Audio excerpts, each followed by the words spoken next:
Welcome, writers, readers, and friends to the Authors Talking Bookish podcast. I'm Donna Carbone, author of All That Is Sacred. And I'm Hope Gibbs, author of Where the Grass Grows Blue. We're two debut writers traditionally published by a small publishing house, bringing to you all the experiences that we as authors learn the hard way, so you don't have to. We'll give you insights from the inception of a book idea to publication and beyond. And along the way, we'll share our love of books from the writer's perspective. Welcome to Authors Talking Bookish. It's our very first episode, and we're calling it Writing Curriculum Vitae, CV. What makes you an author? At the beginning of each show, we're going to give you updates on our own author journeys. I'm Donna Carbone, author of All That Is Sacred, which debuted June 6th. And this is Hope Gibbs, author of Where the Grass Grows Blue, which debuted May 16th. So Hope, we had a really exciting month. How did we? So we have, the reason we're doing this podcast, we're debut authors. Our books just came out within 3 weeks of each other. And we went from just being writers to being thrust as published authors. So we met about a year and a half ago. So Donna signed her contract with our publisher, Red Adept, about a week and a half before I did. And with our publisher, they have a Facebook group, and it's kind of like a mentor group or a group where you can ask questions, or if you are confused about something, you can ask in that forum. And it also is a way to introduce yourself. So I introduced myself as Hope Gibbs, live in Tennessee, and I write women's fiction. And Donna immediately sent me a message and we connected. And I have to say, it was one of the best moments through this entire journey of launching a book, was developing the friendship that I have with Donna, because she could tell me little things that were getting ready to happen because she had signed before me. And it's just been a wonderful experience getting to know Donna. And right back at you. I am equally grateful for our connection, which is what brought us here. I think when I saw that you signed your contract, I was like, I need to make a connection with someone who is in exactly the same shoes that I was in. Because at the moment that I signed my contract, I was so excited and really set my sights just to sign the contract.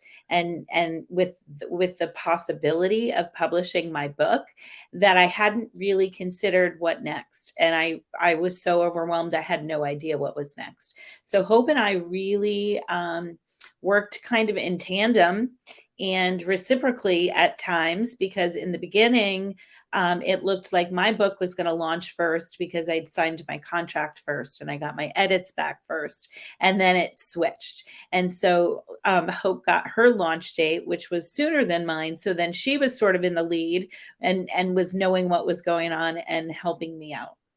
So anyway, I think it's been such a crazy journey from writer to author. And I want to know from you, Hope, like, at what point did you consider yourself an author, or did you always consider yourself an author? Well, so and I think every writer has a different path. I mean, no one has the same story. I didn't set out to write a book.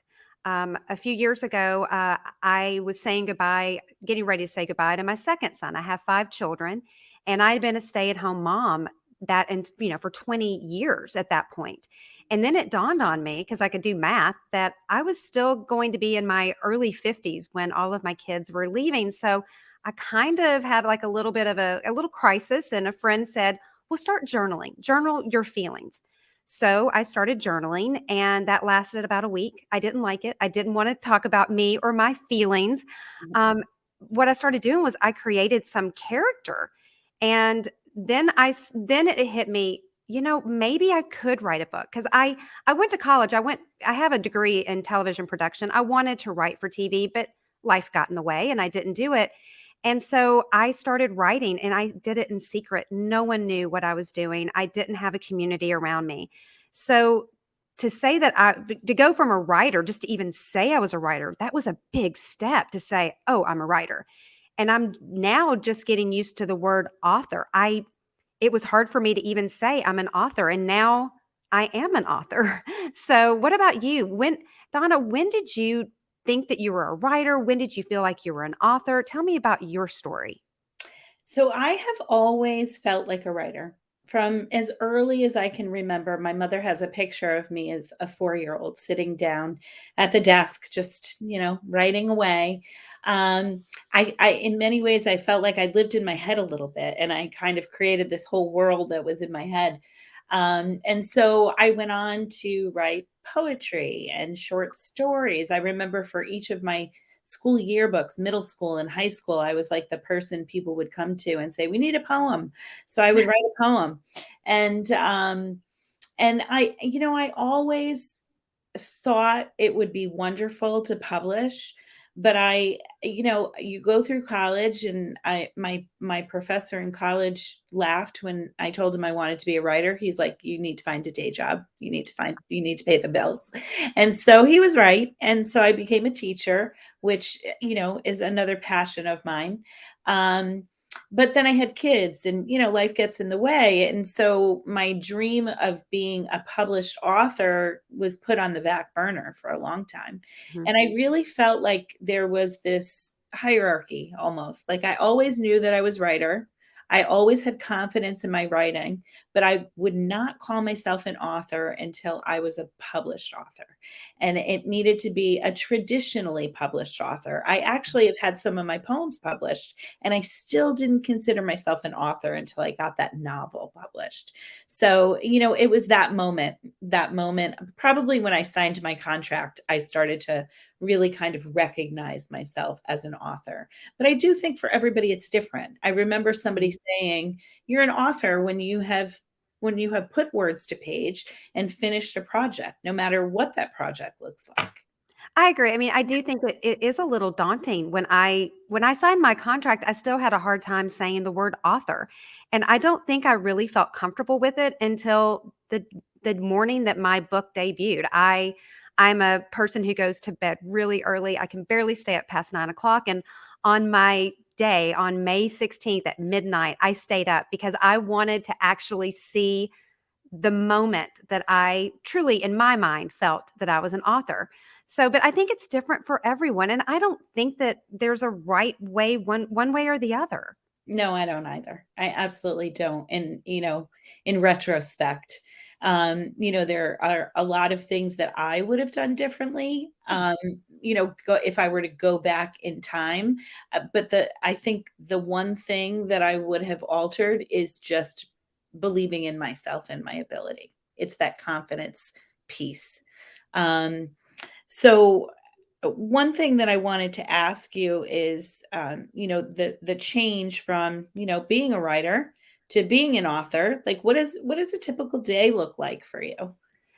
Well, being a writer, when I wrote my book, Where the Grass Grows Blue, I did it at night. I did it at my kids' halftime of their soccer and lacrosse and football games. I've even written when I've been at a tennis match during a changeover. I didn't have a set time to write. I would write whenever I could. And it was great because I was in this little writing cocoon. I mean, it was my little world and most people didn't know what I was doing. But then when I signed my contract. And you know how this is when you sign with a publisher, you need to set up social media accounts. I didn't have social media accounts. My social media accounts were devoted to my children and their events and their lives and their birthdays. I had to come up with an author website. That was daunting. But in the past year, though, my writing, my creative writing has kind of changed a little bit because I have to do business writing. I have to get blogs ready. I have to do social media posts. I have to do proposals. I have to reach out to libraries and to bookstores. And, the list goes on and trying to find people to review your book and connecting with, bookstagram and book influencers. So it's a lot different. There's more of a business side to being an author there was to being a writer. What is your thought on this, Donna? What was it like for you? Yeah, I totally agree. I being a school teacher, I'm really busy during the school year between reading for school, grading papers, yeah, creating lesson plans. So the summer for me was my designated writing time. I would get Mhm. up in the morning, first thing, usually devote at least 4 hours of writing time every weekday over the summer. Even if I was away on vacation, I would wake up before everybody else did and write for, hopefully 4 hours. Um, and then I would use my school year when I had downtime, whether it was after school or a long weekend or a vacation, to get some editing done. And like you, I was really private about my writing just Mhm. because I hadn't taken it anywhere at that point. Um, and I never shared my writing with anyone else until I never wanted to share it until it was done, Mhm. which every writer I think realizes it's never really done. Even at the last moment when that last editor is like, okay, this is it. Do you want any changes? Because after this, there's no more changes.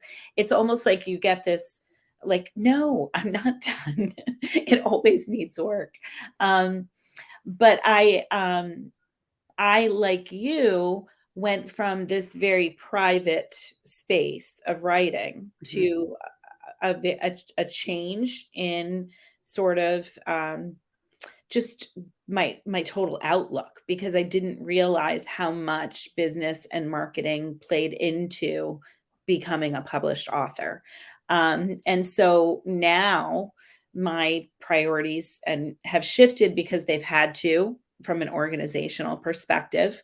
So during the school year, I come home every day and I spend at least 2 hours on the business of, being an author with the tasks that you mentioned.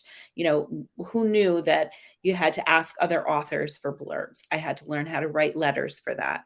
Um, I had to set up social media. I had to learn how to do a podcast, reach out to people. So there's a whole new set of skills that comes with being a published author, no matter whether you're published traditionally or self-published, um, Agreed. which is something we're going to talk about in a future episode. But there's just such a huge continuum between the things that we need to learn. I agree. And so I people always ask, where do you write? And, do you have an office? I didn't have an office when I was writing. I wrote, like I said, I wrote on when I was at my kids' school. I would write, when I was in the car waiting for them, if they, had an activity, I would write at the beach.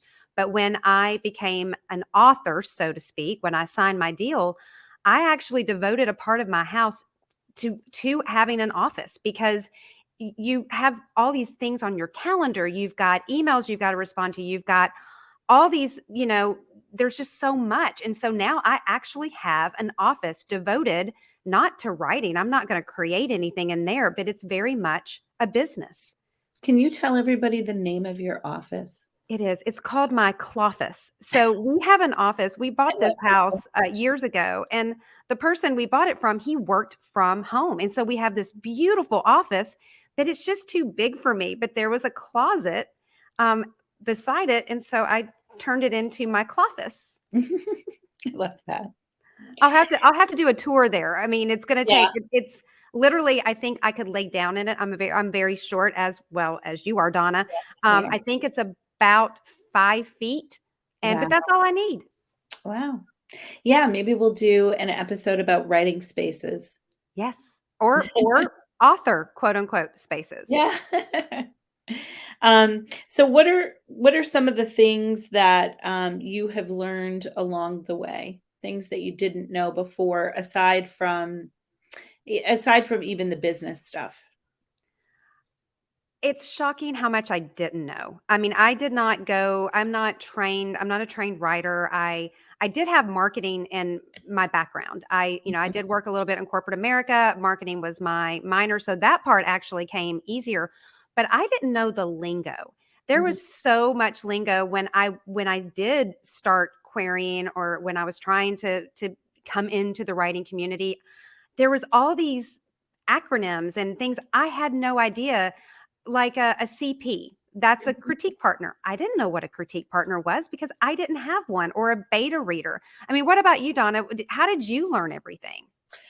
Well, I initially there was like a shift in my personal life such that I decided, you know what, I'm going to try to publish my novel. I have a novel, I want to try to publish it. I knew that my strength was more on the writing side than it was the marketing side. So I took a course called the Query Mastery course, and we'll talk about writing resources in future episodes. But um, one of the things that came out of that was establishing a writing community. And one of the suggestions was to get a Twitter account because there was a very strong writing community on Twitter, which there absolutely is. And I started seeing some of these acronyms like WIP and MS and MC. And I'm like, I don't even speak this language. I don't know what they're saying. And so, I come to find out WIP is work in progress, MS is manuscript, MC is main character. And so I just, started this whole process learning things the hard way. Yeah. And that is the foundation of why Hope and I are here, because we have that in common. Learning things the hard way. And we thought, we have this new skill set. Why not put it out there to help make your lives easier, no matter what stage of writing you're in, whether, you're just coming up with an idea for a book or whether you're getting ready to publish and you have no idea where to go. Absolutely. And when I started the querying process, I didn't know there were so many options to publish your book. I thought there was only the big four, big five, whatever they are now, or self. I didn't know about small presses, which you and I are both with, which is still a traditional type of publishing. I didn't know about hybrid publishing. There were so many things I didn't know. And what I had to do is I had to do what a lot of writers do. We research. And I came across, the WFWA, and I gobbled up every webinar they had, but I also felt like I was playing catch up. And so what I want to do is try to, help people. This is what worked for us. This is what some things didn't work for us. And just be a good resource and be honest about it, because I was embarrassed to ask because I was afraid that, ooh, they're not going to think I know what I'm doing. I didn't, but it's I would love for people to be more relaxed about it and be like, "Oh, yeah, I didn't know what that was." Mm. Yeah, I think I agree with you. But in addition to being embarrassed to ask, sometimes you don't know what to ask because you haven't been put in that situation yet. So you Exactly. don't know like what kinds of questions to ask down the pike because you haven't been there yet. Yeah, So we kind of hope to clear that up and give you a little bit of a roadmap through this podcast of ours. absolutely. And that's what we're going to do. We're going to do this twice a month. So we're going to come up with subjects that will help you, and also just, not just all about publishing. It's about writing and so many other things that we wish we knew that, we learned it the hard way so you don't have to. Absolutely. And at the end of every segment, we are going to give you some homework. We're calling it a do now, which is kind of a call to action, something that we want you to walk away from an episode and think, okay, now I have something to do. So your do now for this episode is to assess your writing goals. Think about, what do you want to do? Where do you want to be in a year from now? Where do you want to be in 5 years from now? And we are going to get you started on how to begin. Absolutely. And Donna, can you tell everyone where they can find us on social media and our website? Sure, absolutely. You can find us at www.authorstalkingbookish.com. We would love to hear your questions and your feedback. There is an option on the bottom of our homepage that you can email us. So feel free to go to our website and email us questions or comments. Let us know, if something really helped or if it didn't. So we're getting ready to sign off here, and our next episode is going to be all about publishing, all the different methods, all the different types. Just that way, that way you can learn along and learn from our mistakes. Absolutely. or our successes as well. Yes. We are Okay, going well, to Donna, teach you. this was so much fun. It was fun. It was a great first episode. I'm looking forward to the future ones. Absolutely. Thank you for joining us today. I'm Hope Gibbs. And I'm Donna Norman Carbone. It's time for you to get to work. We look forward to seeing you in 2 weeks with another tip from your author friends.